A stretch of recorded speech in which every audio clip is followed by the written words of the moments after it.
Okay team, we're talking about the holy trinity here of business and influence, right? Leadership, management and training. We covered off on leadership in the last video. The leader is the person who knows what to say and do, says it and does it, and achieves a result. That's the leader. Makes a decision, picks a direction. What does the manager do? And I laugh because when I brought this bit up, everyone sort of giggles a little because we talked about how do you know the difference between a good one and a bad one, and we all laugh because we know what it feels like to have someone that absolutely has no idea what they're doing, alright? Or they just do the wrong thing. Because like I say, everything I stand for is the belief that the most powerful power you have is how you make another human being feel. Critically important in management because of my definition. Okay, so I'm not going to give you a cookie cutter, leader is one that picks a direction, managers make sure we get there. This is my definition of management. And I'm saying this on the background of filling some management roles all around the world, that I run this acronym and I run this process. Okay, so here we go. This is my definition of management, what a manager is. Okay, and every manager is a leader. So have a look at this. The manager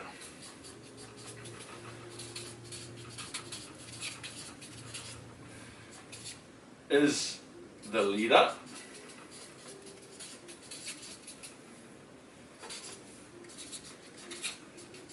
who has the ability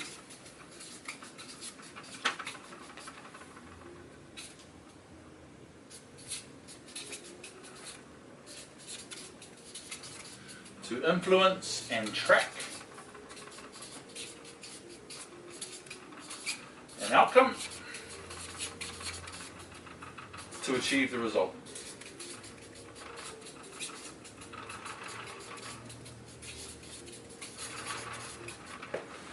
So let's go through that.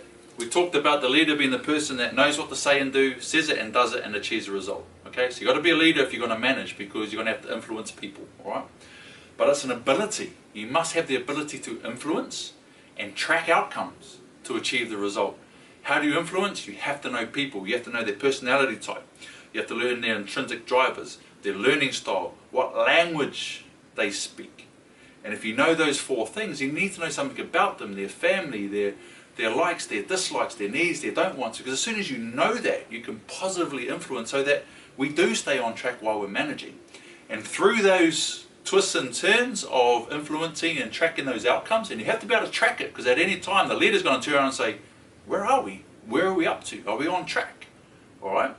And then through the twists and turns, you have those peaks and troughs, right? And that's conflict. And when you have conflict, stress, and all that side of things in workplaces, and conflict between staff members, and things are really not going well, that's when I bring in the freedom acronym.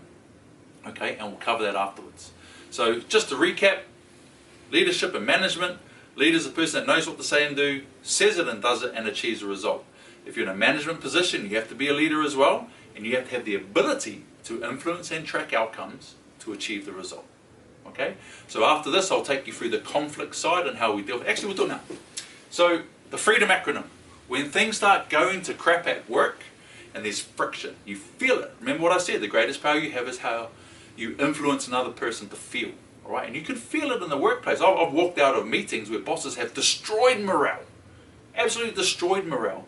Or they've behaved in a manner that absolutely deflates someone's intrinsic driver, where you're destroying their value. Okay?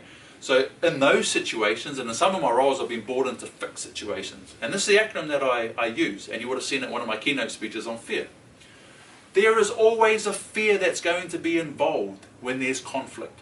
Fear of being wrong, over here in the Asian culture, fear of being embarrassed, of losing face. Yeah?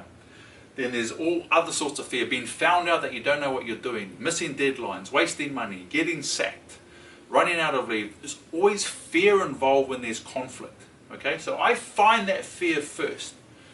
And the first thing I do is I make it real in my mind.